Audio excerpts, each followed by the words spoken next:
Salut YouTube, c'est Feel Good avec vous. Et j'ai décidé de faire aujourd'hui une petite présentation parce que j'ai quelque chose de spécial qui est rentré aujourd'hui.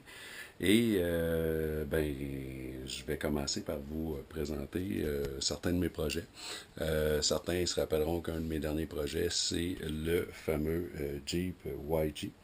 Je l'avais d'abord, pour ceux qui avaient suivi le projet, j'avais commencé à faire un YG bleu en plastidip en me disant que ça serait moins d'ouvrage, mais regardez le plastidip où ce qui est rendu, je l'ai tout arraché parce que il est translucide. Donc le problème qui arrivait, c'est qu'il est transparent, puis quand il était dessus, il n'y a pas une place que c'était pareil.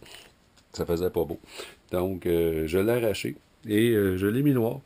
Et dans le fond, Plastidip maintenant font un genre de clear pour mettre dessus. Fait que ça donne une transparence là, qui est belle, mais que j'ai mis là, les collants dessus, ça devrait être pas pire. J'ai reçu aujourd'hui les light buckets, ne sont pas encore attachés. Parce que probablement que la grille, je vais la mettre d'une autre couleur. Le toit aussi qui est là, ça va être beige.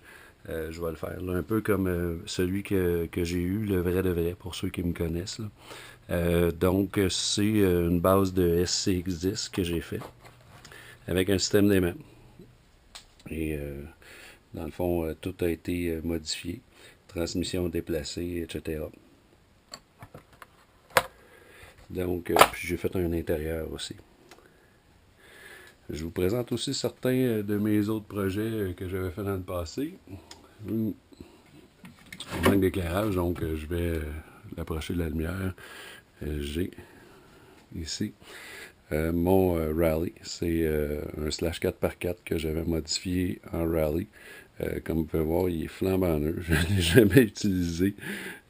Probablement parce que j'ai trop de projets. C'est-à-dire flambant neuf. Le projet est neuf, mais le slash a fonctionné bien en masse avant. C'est juste que le body qu'il y a dessus, flambant neuf, les roues flambant neuf, pneus flambant neuf. Bref, un projet à essayer, un de ces quatre.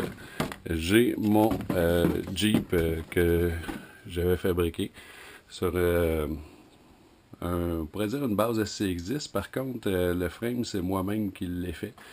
C'est un frame que j'ai fait avec du tube de métal. Et puis, dans le fond, il y a une transmission de SCX10 dedans. Et à l'intérieur, j'ai un transfer case que j'ai fait moi-même. C'est trop dur à voir. Je ferai peut-être une autre vidéo là, pour vous montrer plus de détails. J'ai un rate ici en 1.9. C'est un projet à en devenir un. J'ai pas encore travaillé beaucoup dessus. C'est mon pote Jonathan Côté qui avait fait quelque chose de semblable. Donc, j'ai des essieux SCX10 que j'ai mis là-dessus là, avec des pneus TSL, etc. En dessous ici, j'ai mon TF2, Trailfinder 2. C'est une de mes machines préférées. Malgré que j'ai des SCX10 très performants, ça c'est ultra performant aussi, mais dans son style. Donc, ça occasionne plusieurs débats sur les forums. La raison est du fait que c'est pas un véhicule qui a autant de flexibilité que les autres. Pourquoi? À cause qu'il y a des lames en dessous. Des lames qu'on voit plus ou moins bien. Et c'est un véhicule qui a un certain flex, mais beaucoup moins là, que quand on a des chucks et des four-link. Mais quand vous regardez, il est suspendu. Puis vous voyez que le débattement là, de la roue en avant, c'est quand même assez bien. Moi, en tout cas, j'adore ça parce que ça apporte une nouvelle dimension. Et c'est totalement différent. Là. Le défi est totalement différent. Chacun de mes véhicules, je m'arrange pour avoir un intérieur complet. C'est assez dur à voir là, dans celui-là. Je vais vous le montrer un petit peu plus en détail, mais vous allez voir, là, il y a des portes, des sièges peinturés, bonhommes, etc.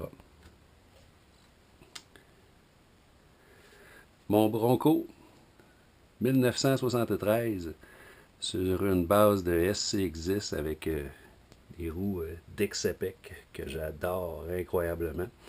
Pneus Pitbull.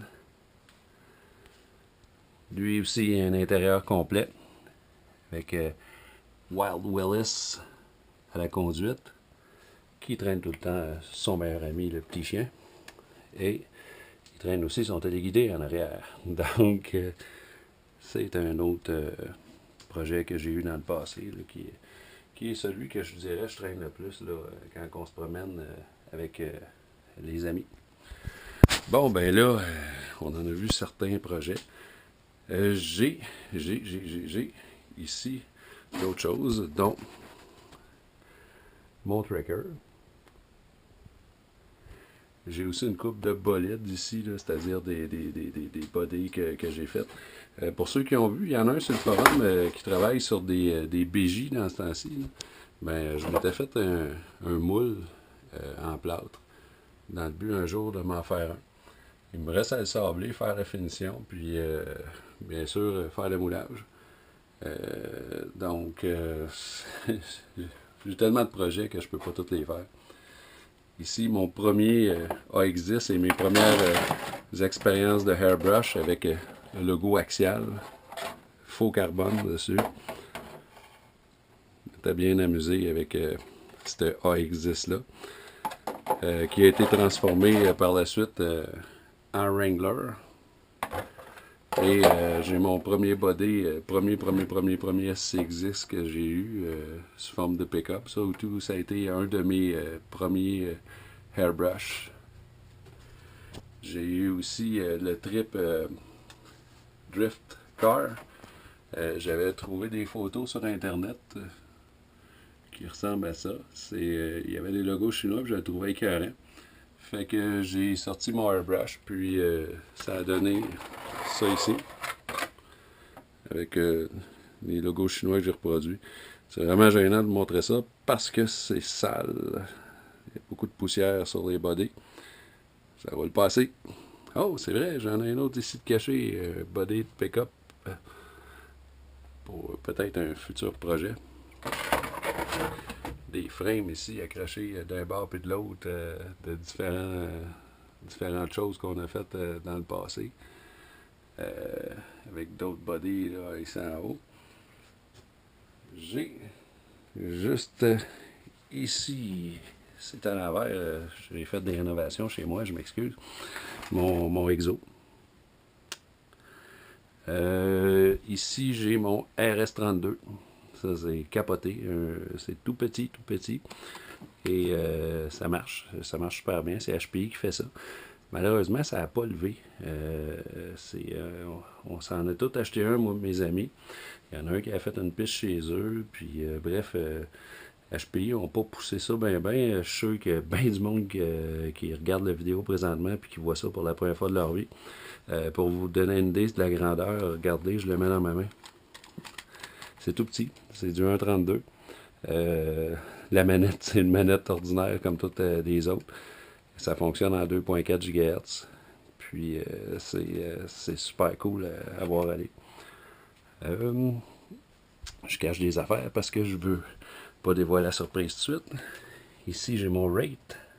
Pour ceux qui connaissent encore une fois Wild Willis. Oh, on voit une surprise dans le fond. Oh, le cache encore. C'est un rate.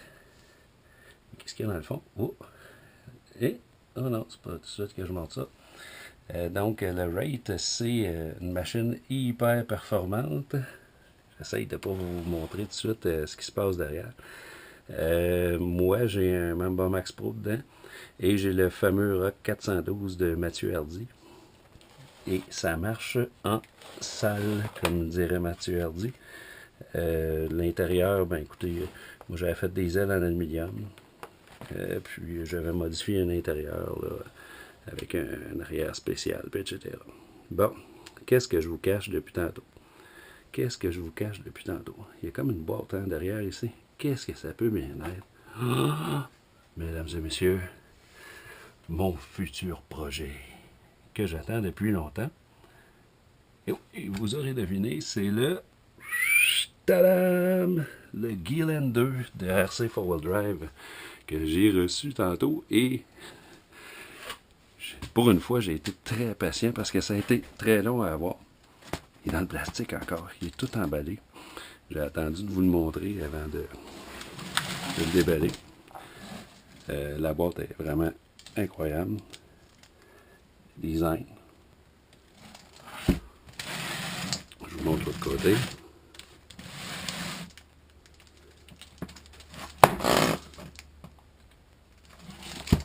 L'autre côté. Ça, c'est la section des upgrades. On voit qu'il va y avoir vraiment des belles affaires. Le bumper hard, mais j'espère qu'ils vont sortir le nouveau. Je sais qu'RC Model X l'ont refait, là, puis il est vraiment incroyable. Le fameux toit qu'on a déjà vu. Les CVT qui ont fait une mauvaise impression au début sur le TF2, mais maintenant sont rendus vraiment incroyables. Et les nouveaux Chuck qui sont les King sont vraiment incroyables. D'ailleurs, Jonathan Côté en a mis sur son véhicule.